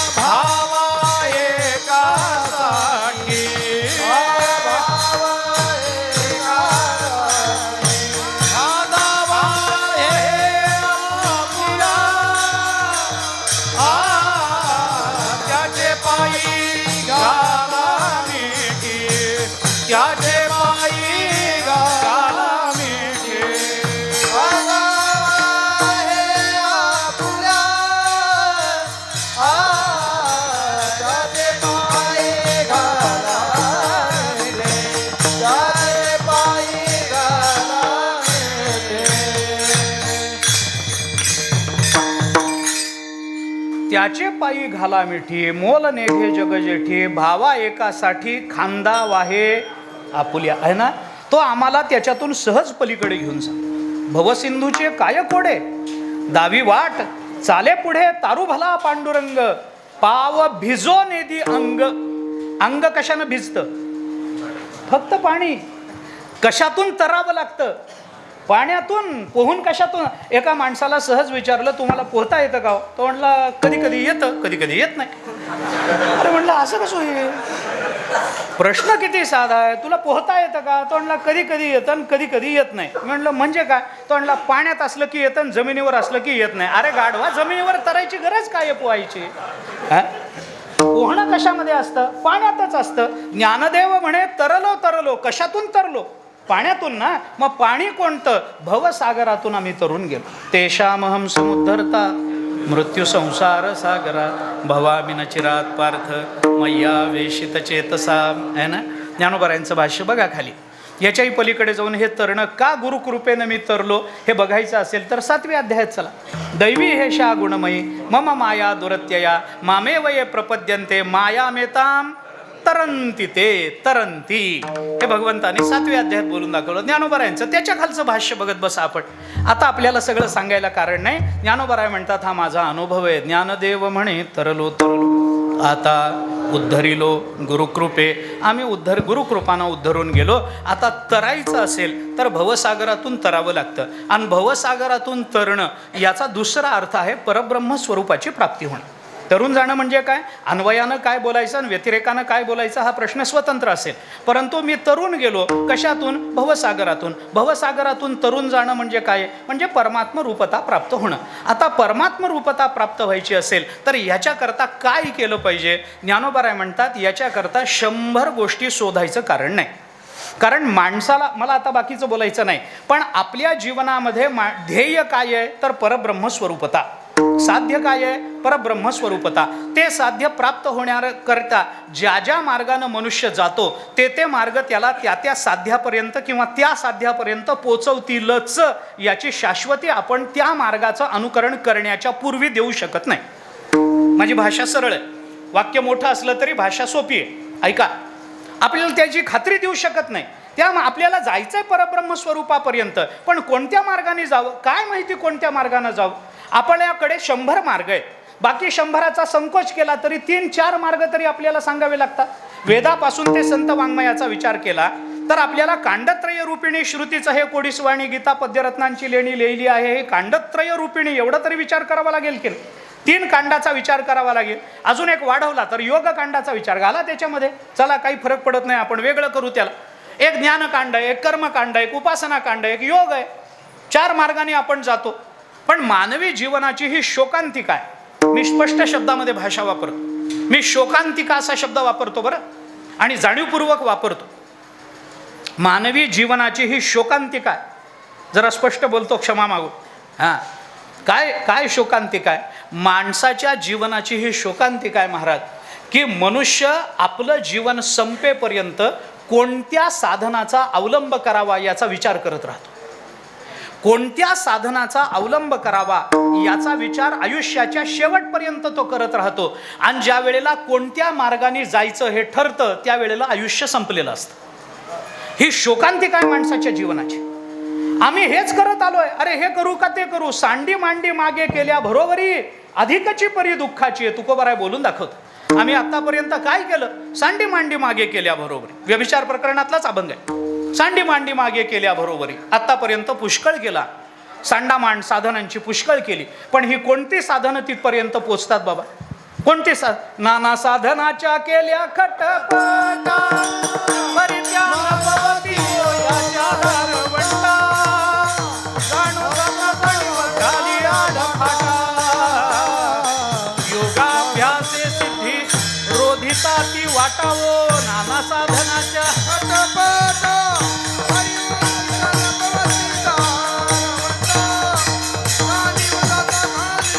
घाली आड फाटा योगाभ्यासे.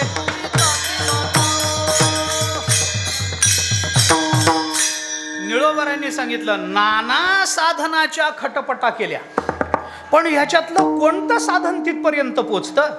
परित्यापनपवती हो याच्या दारवंठ्यापर्यंतही पोचत नाहीत. आतपर्यंत जाणं सोडून द्या, दारापर्यंत पोचत नाहीत. दारापर्यंत काय करता मग?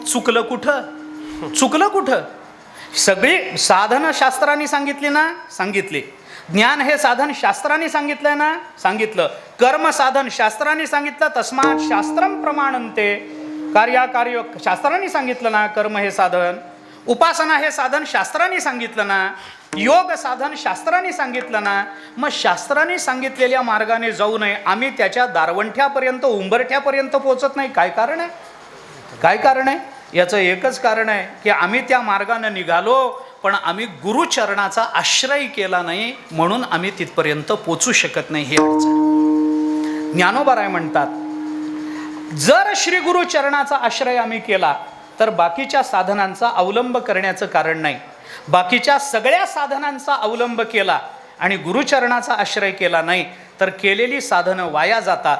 आणि गुरुचरणाचा आश्रय करून बाकीच्या साधनांचा अवलंब केला नसला तरी ती साधनं आमच्यापर्यंत चालत येतात. विठ्ठला विठ्ठला विठ्ठला विठ्ठला विठ्ठला विठ्ठला विठ्ठला विठ्ठला विठ्ठला विठ्ठला विठ्ठला.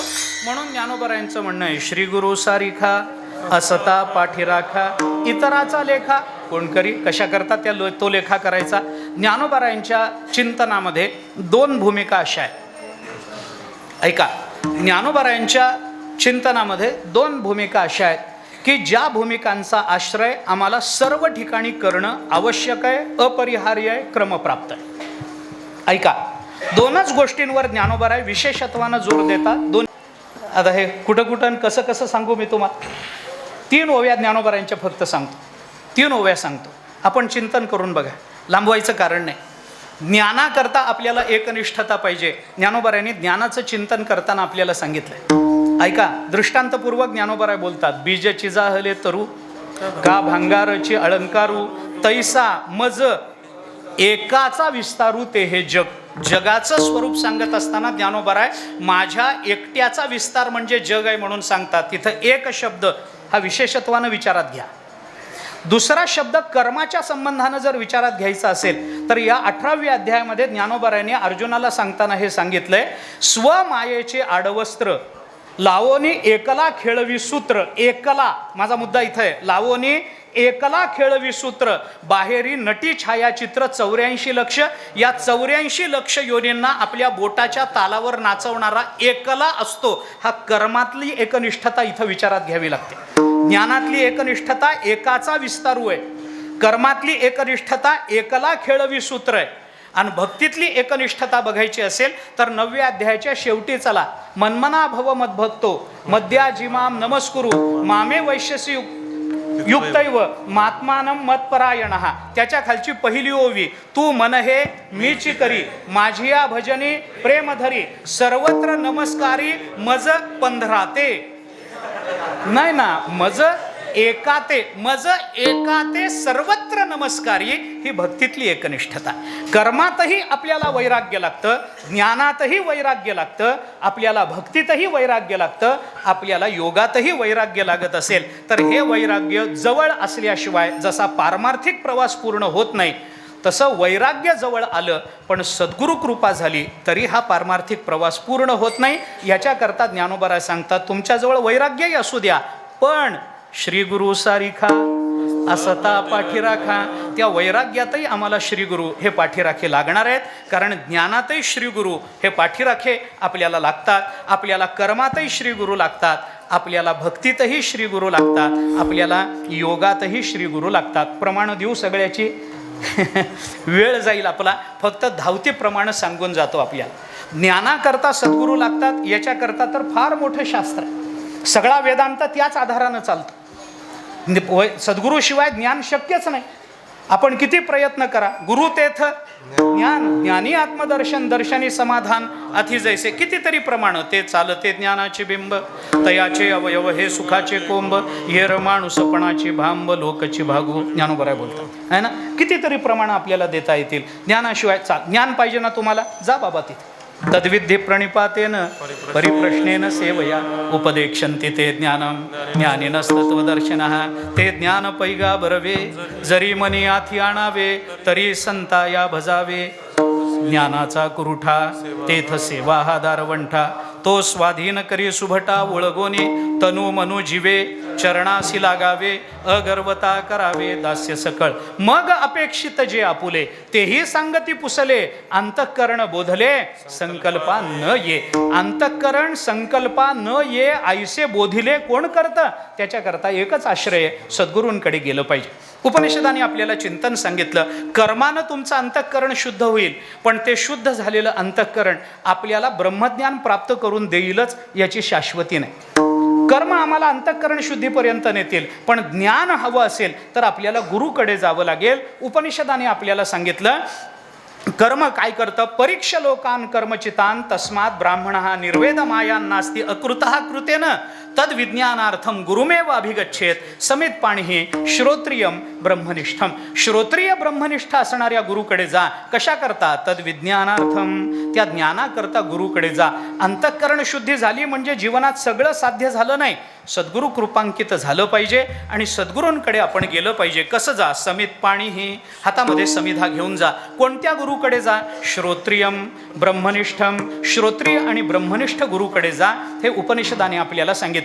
आता गुरुम एव अभिगच्छेत, गुरुकडेच जा. हे सांगण्याकरता जगद्गुरु शंकराचार्यांनी या श्रुतीवर भाष्य करताना असं म्हटलंय, तुम्ही किती मोठे विद्वान असा, तुम्ही किती मोठे शास्त्रज्ञ असा, तुमची बुद्धी कितीही चांगली असू दे, तुम्हाला जगतातलं किती कळतं, याला काही महत्त्व नाही आहे, काही महत्त्व नाही.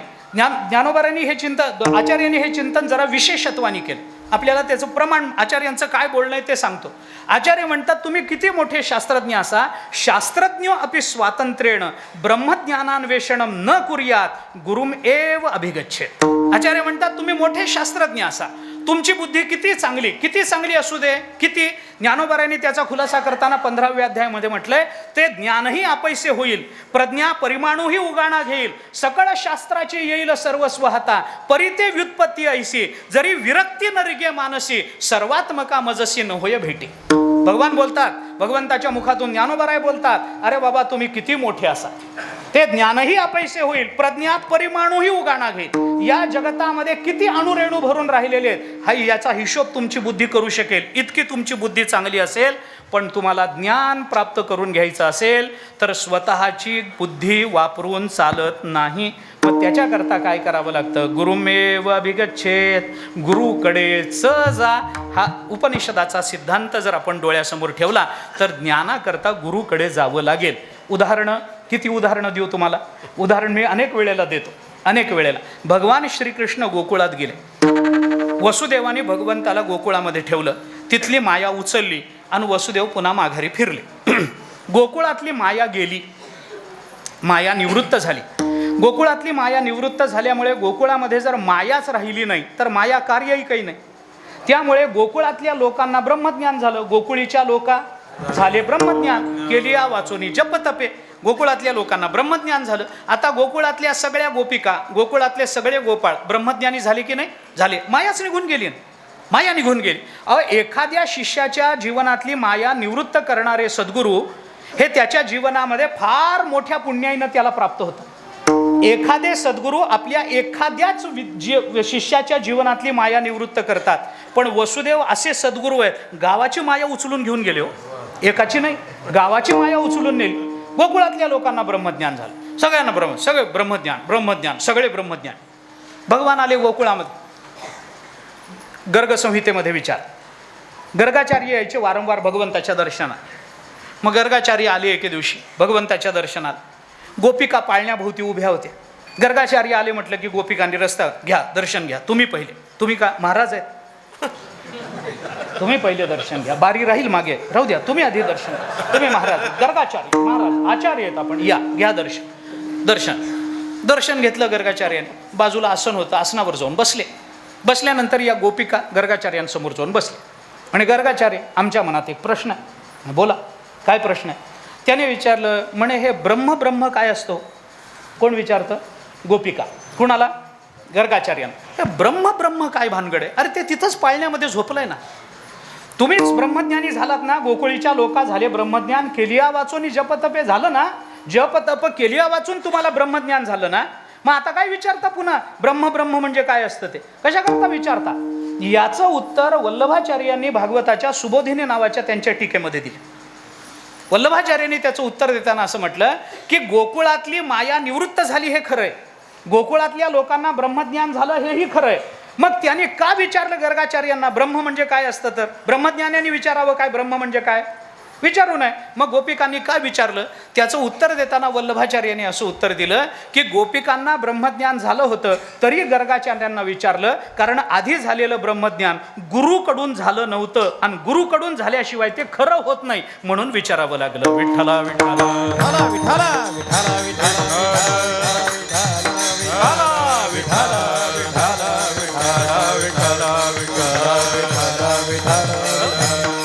ज्ञानामध्ये गुरुचरणाशिवाय दुसरा कोणताही मार्ग नाही. गुरु सारिखा सता पाठीराखा, इतराचा लेखा कोण करे. काय करायचंय बाबा?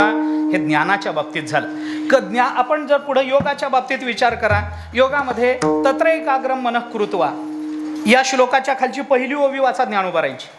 6वा अध्याय, तत्रैकाग्रम मनः कृत्वा, एकच पहिलीच ओवी. मग तेथ आपण करोनी सद्गुरु स्मरण, ज्ञानोबराय बोलतात बरं का.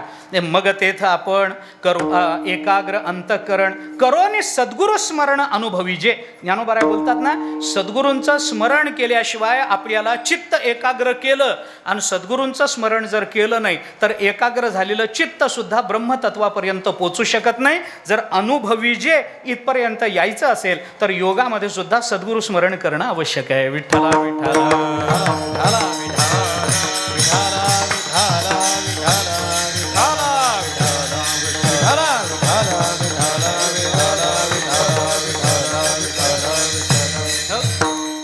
भक्तीच्या भक्तीच्या बाबतीत सद्गुरू नसतील तर भक्तीच्या बाबतीमध्ये भक्तीसुद्धा उत्पन्न होत नाही. भक्तीला सुद्धा सामर्थ्य येण्याकरता नारद नावाचे सद्गुरू भेटावे लागलेत.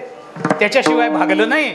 नारद भेटावे लागलेत. सनकादिकांच्या मुखातून भागवत ऐकावं लागलंय तर भक्तीला काहीतरी सामर्थ्य आलंय आणि हे ज्ञान वैराग्य उठून बसलेत, नाहीतर नाही. आणि तेही कुठं? हरिद्वारच्या आनंद नावाच्या घाटावर आहे ना. भागवतामध्ये चिंतन आहे ना. मग आपल्याला जर भक्ती पाहिजे असेल तर सद्गुरू कृपेशिवाय काही होत नाही. आपण रोज म्हणतो वासुदेव बाबा ममता निशी अहंकार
गुरुवचने फुटली पहाट आणि मग माता भक्ती भेटली वरवण. म्हणजे आधी गुरुवचन आलं पाहिजे, गुरुकृपा झाली पाहिजे तर भक्तीची भेट होणार, नाहीतर होणार नाही. झालं ज्ञान, झालं योग, झाला भक्ती झाली, काय राहिलं? कर्म. कर्मामध्ये सुद्धा सद्गुरूंच्या कृपेशिवाय कर्म नावाचं साधन आम्हाला पुढे नेऊ शकत नाही. प्रमाण ज्ञानेश्वरीत लागेल तेवढी प्रमाण, कितीतरी प्रमाणं आपल्याला देता येतील. ज्ञानोबाराय बोलतात, आता 2 प्रमाणं तरी माझ्या समोर आहेत. आता थोडी ज्ञानेश्वरी पाठ असल्यामुळे तुम्हाला जास्त प्रमाण माहिती असते. ऐका, 2 तरी प्रमाणं माझ्या समोर आहेत. मग साधू संगे सुभटा उजू सत्कर्माची या वाटा. ज्ञानोबाराय बोलतात, पुढचं जाऊ द्या. साधू संगे सुभटा उजू सत्कर्माची या वाटा. सत्कर्माच्या वाटेला लागण्याकरता साधू संघाची जर आवश्यकता असेल तर गुरुकृपेशिवाय आपल्याला कर्माचाही मार्ग प्रशस्त होत नाही. विठ्ठला विठ्ठला.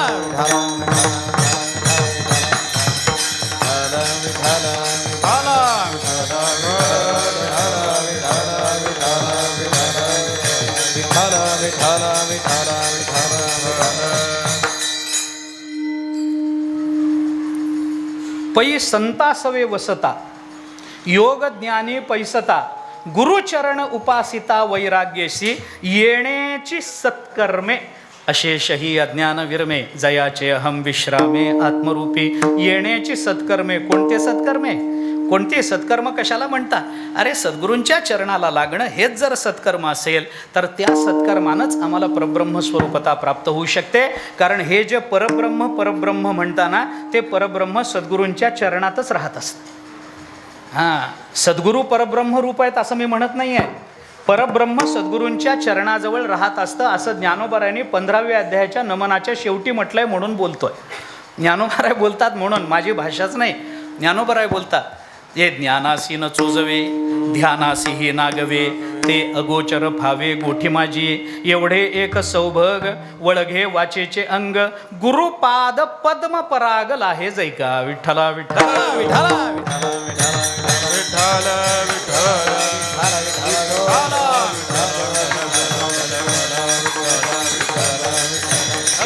म्हणून बाकी सगळ्याच गोष्टी गुरुकृपेच्या अंकित असतील तर एक गुरुकृपा झाली की या सगळ्या गोष्टी प्राप्त होतात. म्हणून सगळं प्राप्त करून घेण्यापेक्षा एक प्राप्त करून घेणं महत्त्वाचं आहे. हेच उपनिषद आपल्याला सांगतं. सगळ्याच्या मागे लागू नका, एकाच्या मागे लागा. एकाच्या मागे लागलं, आपल्याकडे नेहमीचा विचार आहे, अहो वेगवेगळ्या कारणांचं संशोधन करत, कार्याचं संशोधन करत बसण्यापेक्षा त्या सगळ्या कार्याचं एक जे कारण असतं त्या कारणाचं संशोधन करावं. बाकी सगळी कार्य जशी हस्तगत होतात तसं बाकीच्या साधनांचं संशोधन करत बसण्यापेक्षा, आचरण करत बसण्यापेक्षा गुरुचरणाचा आश्रय करावा. सगळी साधनं आमच्या अंकित होतात. म्हणून ज्ञानोबराय बोलतात, श्री गुरु सारिखा असता पाठी राखा, इतराचा लेखा कोण करे. मग इतरांची किंमत करण्याचं आम्हाला काय कारण आहे? त्यांना मान देण्याचं काय कारण आहे? इतरांच्या नादाला लागण्याचं काय कारण आहे? एक आम्हाला कळलं, सद्गुरु कृपा झाली की सगळं हाताशी येतं, सगळं आम्हाला प्राप्त होतं. आम्हाला दुसरं काही करण्याचं कारण नाही. म्हणून हेच मी केलं. सद्गुरु श्री गुरु सारिखा असता पाठी राखा, इतराचा लेखा कोण करे. आता एक दोन गोष्टी फक्त जाता जाता धावत्या बोलायच्या आहेत, तेवढं सांगून जातो. ज्ञानोबराय म्हणतात, श्री गुरु सारिखा असता पाठी राखा. हा पाठीराखा शब्द आहे की नाही, हा पाठीराखा शब्द दोन अर्थानं या जगतामध्ये प्रचलित झाला. पाठीराखा, पाठीराखा हा शब्द जेव्हा अनेक वचनी येतो तेव्हा त्याचा अर्थ होतो मागून अनुगमन करणारे अनेक. आणि पाठीराखा हा शब्द एक वचनी येतो त्यावेळेला त्याचा अर्थ होतो सद्गुरू किंवा परमात्मा. दोनच आहे.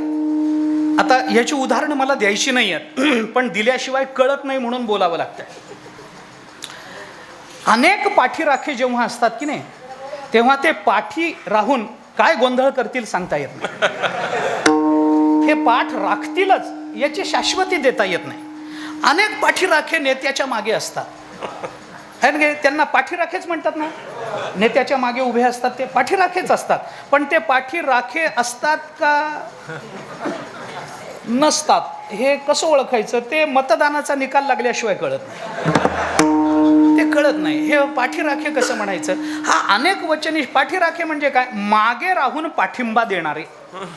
हे अनेक असतील तेव्हा त्याला अर्थ नसतो, ते एकच पाहिजे, एकच, बाकीचं नाही. आणि जर आता ज्ञानोबराय म्हणतात श्रीगुरु सारिखा असता पाठीराखा, इतराचा लेखा कोण करी, याचा दुसरा अन्वय जर याच पाठीराखे शब्दाच्या चिंतनातून आपल्याला पुढे न्यायचा असेल तर पहिल्या अध्यायाचं सद्गुरूंच्या संबंधानं केलेलं चिंतन नमनातून ज्ञानोबरायांनी जे केलं तेच पहा. ज्ञानोबराय काय म्हणतात? एरवी तरी मी मूर्खू, जरी जाहला अविवेकू, तरी संत कृपा दीपकू सोजवळू असे, परी तेथ असे एक आधारू. आधारू किती पाहिजेत? एक पाहिजेत. तो आधार एकच पाहिजे. परी तेथ असे एक आधारू, जेणे बोले मी सधरू, सानुगुळू श्री गुरु ज्ञानदेवो म्हणे. जर श्रीगुरु अनुकूल असतील आणि ते एकटे जर आधार म्हणून पाठीमागे आम्हाला राहत असतील, आमची पाठीराखे असतील, तर आम्हाला हे सगळं करता येईल.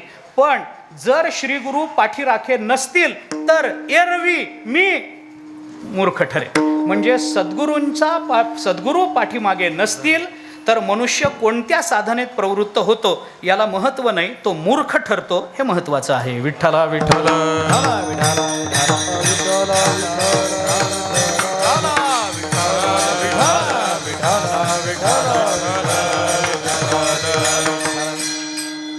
म्हणून ज्ञानोबराय म्हणतात एरवी तरी मी मूर्खू. आता ज्ञानोबराय लोकांचा हा समज, मी अनेक वेळेला सांगते, लोकांचा हा समज ज्ञानोबराय स्वतःला मूर्ख म्हणून घेतात. म्हणून घेत नाही, तुला मूर्खाला तसं वाटलंय. ज्ञानोबराय का मूर्ख म्हणून घेतील स्वतःला विनाकारण? एरवी तरी मी मूर्खू. अरे एरवी या शब्दाकडे बघाल का नाही? जर असं नसेल तर एरवी, एरवी हा शब्द कधी वापरला जातो? अपवादात्मक परिस्थितीमध्ये एरवी वापरावा लागतो. हो, अपवाद असेल तर. काय सांगू तुम्हाला, काय सध्या अंगात ताप आहे, जेवण जात नाही म्हणून 5-6 भाकरी कशा तरी गेल्या. अंगात ताप आहे, कणकण आहे अंगामध्ये, पोट बरोबर नाही माझं, काय जेवण जात नाही, 5 भाकरी कशा तरी गेल्या. एरवी 15-20 भाकरीचा कर्दन काळ आहे मी. हा, एरवी म्हणजे कधी? अपवादात्मक परिस्थितीमध्ये एरवी शब्द कधी वापरला जातो? एरवी माझा स्वभाव फार चांगला आहे, पण कुणी माझी खोड काढली की मग मी फार वाईट आहे, माणूस म्हणतो की नाही. एरवी म्हणजे काय? एरवी. तसं जर माझे सद्गुरू माझे पाठीराखे नसतील तर एरवी मी मूर्खच ठरणार आहे. पण परितेथ असे एक आधारू, पण माझे सद्गुरू माझे पाठी राखेत म्हणजे मी मूर्ख नाही असा त्याचा अर्थ. हा, एरवी मी मूर्ख झालो असतो, पण सद्गुरू माझे पाठी राखेत, सद्गुरू माझ्या मागे उभे आहेत.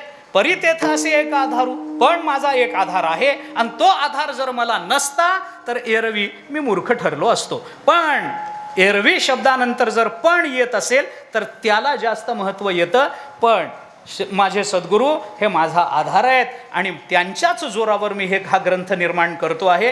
हे जर ज्ञानोबाराय बोलत असतील तर सद्गुरूंचा एकमेव आधार परितेथ असे एकच पाहिजे.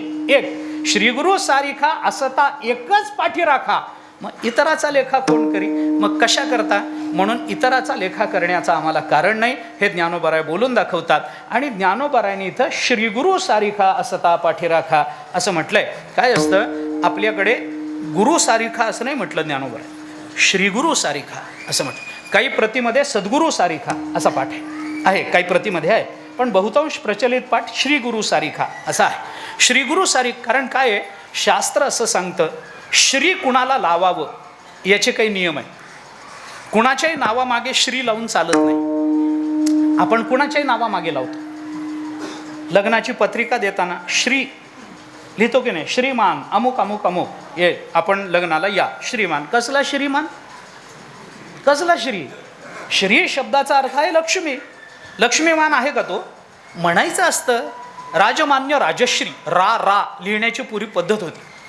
रा ते पूर्वी पद्धत होती. रा असं राजमान्य राजश्री. हे राचं रा कधी झालं हे कळलं काय? राजमान्य कशाचा राजश्री आला? त्याच्या नावामागे श्री. आपल्या नावामागे श्री लावलं जातं ना, तेव्हा श्री लिहून तिथं पूर्णविराम दिला जातो. म्हणजे ज्याच्या श्रीला पूर्णविराम आहे ती थांबली तिथंच. ते आपण पांडुरंगाच्या नावामागे श्री लिहिलं जातं तेव्हा मध्ये पूर्णविराम द्यायचा नाही. श्री पांडुरंग असा एक शब्द करायचा, श्रीराम असा एक शब्द, श्री ज्ञानेश्वर महाराज, श्री तुकाराम महाराज एक शब्द करायचा. श्री तोडायचं नाही त्यांच्यापासून. हां, असं आहे. श्री कुणाच्या नावामागे लावावं याच्याकरता एक कारिका प्रसिद्ध आहे. देवम गुरुम गुरुस्थानम क्षेत्रम क्षेत्राधिदैवतम सिद्धम सिद्धिकारांश श्री पूर्वम समुदीरयेत अशी कारिका आहे. त्याच्याकरता श्री कुणाच्या नावामागे लावावं, देवम गुरुम गुरुस्थानम गुरुच्या नावामागे श्री लावावं. त्यामुळे ज्ञानोबाराय म्हणतात श्री गुरु सारिखा असता पाठीराखा इतराचा लेखा कोण करी. आता श्रीगुरु सारिखा पाठीराखा आहे असं जे ज्ञानोबाराय म्हणतात त्या संबंधानं अजून फक्त एक विचार श्रीगुरु सारिखा असं जे ज्ञानोबाराय बोलतात त्या संबंधानं बोलून दाखवायचा आहे. हे श्रीगुरु सारिखा म्हणजे नेमका कोण याचा विचार थोडासा करायचा आहे. एकदा प्रेमपूर्वक भजन करू. थोडक्या शब्दामध्ये श्रीगुरु सारिखा या शब्दावर थोडंसं विवरण करतो, सेवा संपवतो. विठोबा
घुमाई ढोपार जय जय ढोपार घुमाई जय जय ढोपार घुमाई जय जय ढोपार घुमाई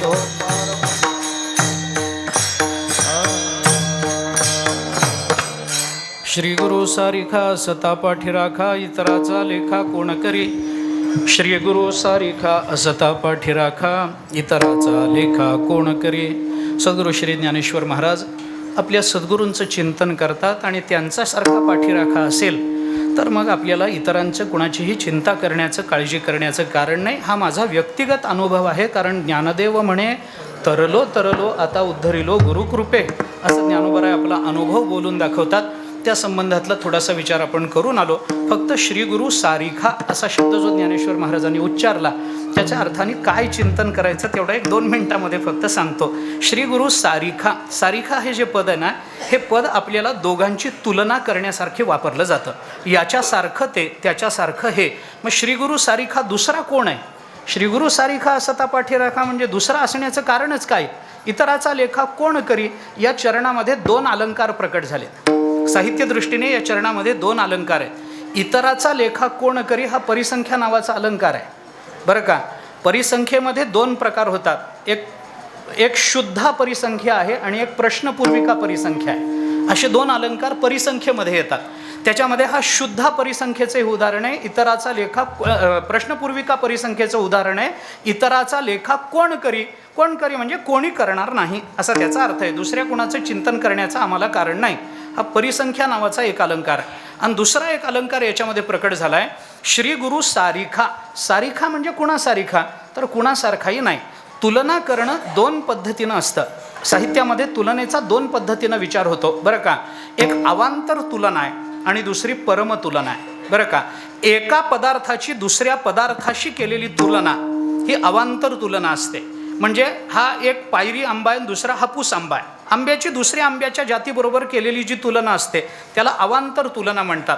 हा माणूस कसा आहे बघा आणि तो माणूस कसा आहे बघा. हे काय झाली तुलना. तुलना ही अवांतर तुलना झाली. एका व्यक्तीची दुसऱ्या व्यक्तीबरोबर एका वस्तूची दुसऱ्या वस्तूबरोबर केलेली तुलना ही अवांतर तुलना आहे. आणि दुसऱ्या तसा सापडत नाही म्हणून त्या वस्तूची त्याच वस्तूशी केलेली जी तुलना असते त्याला परमतुलना असं म्हणतात बरं का. त्याला परमतुलना या परमतुलनेलाच साहित्याच्या भाषेमध्ये अनन्वय नावाचा अलंकार म्हणतात. हा अनन्वय अलंकार आहे. अनन्वय अलंकाराकरता उदाहरण काय आहे साहित्यामध्ये? अलंकाराकरता उदाहरण असं आलं गगनम गगनाकारम सागर सागरोपमः राम रावणयोर युद्धम राम रावणयोर इव. राम रावणाचं युद्ध कसं झालं? राम रावणासारखंच झालं असं जे सांगितलं जातं हा अनन्वय नावाचा अलंकार आहे. श्री गुरु सारिखा. श्री गुरु सारखे कोण आहेत? श्री गुरु सारखे श्री गुरुच आहेत. दुसरं कोणीही नाही. चैतन्य गा नो हे दुसरे गा. चैतन्याची तुलना करायची झाली तर कुणाबरोबर करता येईल? 4थ्या अध्यायामध्ये ज्ञानोबारायांनी हे सापडून दिलं ना. तसं नाही हो. जाऊ द्या ते उदाहरण सोडून द्या. मी दुसरं उदाहरण अरे काय सांगू तुम्हाला. ज्ञानोबारायांची ज्ञानेश्वरी म्हणजे अलंकाराची खाण आहे खाण. काय सांगू तुम्हाला मी. अहो किती अलंकार. दुसरं उदाहरण देतो मी अनन्वय अलंकारा करता. तुम्ही 10व्या अध्यायाच्या सुरुवातीला चला. 10व्या अध्यायाच्या सुरुवातीला ज्ञानोबारायांनी 9व्या अध्यायाचं वैशिष्ट्य सांगत असताना हा 9वा अध्याय किती श्रेष्ठ आहे हे सांगत असताना ज्ञानोबारायांनी हे उदाहरण दिलंय. नवमी कृष्णाचे बोलणे ते नवमी सारखीच जाणे. अरे ते 9वा अध्याय कसा आहे? 9व्या अध्यायासारखाच आहे. आणि त्याला उदाहरण देताना ज्ञानोबारायांनी हे उदाहरण दिलंय राम रावण 4 मध्ये येत नाही. श्रीगुरु पाठीमागे असले आपल्या हातातून कुकर्म घडत नाही. श्रीगुरु पाठीमागे असले भक्तीमध्ये भेदाची जाणीव होत नाही. श्रीगुरु पाठीमागे असले तर योग सुद्धा आम्हाला ब्रह्मरूप करून टाकतो. हे श्रीगुरु पाठीराखा असण्याचं कारण हे ज्ञानोबारा आपल्याला बोलून दाखवतात. अशा श्रीगुरूंचं मागे उभं असणं हीच मानवी जीवनाची धन्यता असते. त्याच्याकरता फलाचे उद्देश डोळ्यासमोर ठेवून चालायचं काही कारण नाही. श्रीगुरू मागे आहेत एवढी एक सद्भावना माणसाचा परमार्थ पूर्णतेला नेण्याकरता सक्षम आहे. आणि तसे सद्गुरू आपल्याला प्राप्त झाले. त्या सद्गुरूंच्या कृपेनं आपण आत्तापर्यंतचा परमार्थ केला आणि त्याच संबंधानं कुठेतरी आत्मीयता आपल्या अंतःकरणामध्ये आहे. म्हणून ती कृतज्ञता व्यक्त करण्याकरता आपण आदरणीय हरिभक्तीपरायण जयेश महाराजांच्या मार्गदर्शनाखाली इथे एकत्रित आलो. त्यांनी जशी त्यांच्या सद्गुरूंबद्दलची सद्भावना कृतज्ञतेतून व्यक्त केली तशी आपणही ती व्यक्त केली पाहिजे. आपणही त्यांनी सांगितलं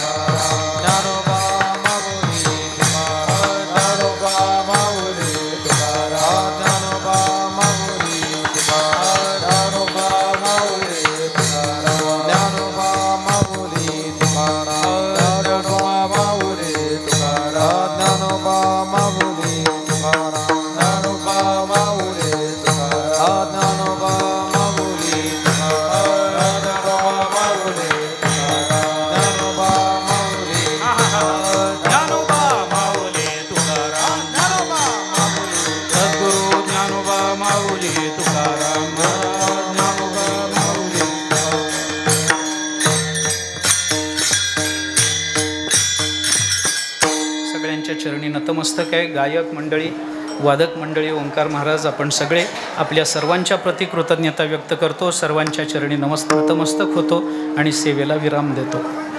विठ्ठल जय जय विठ्ठल, विठ्ठल जय जय विठ्ठल, जय विठ्ठल जय जय विठ्ठल.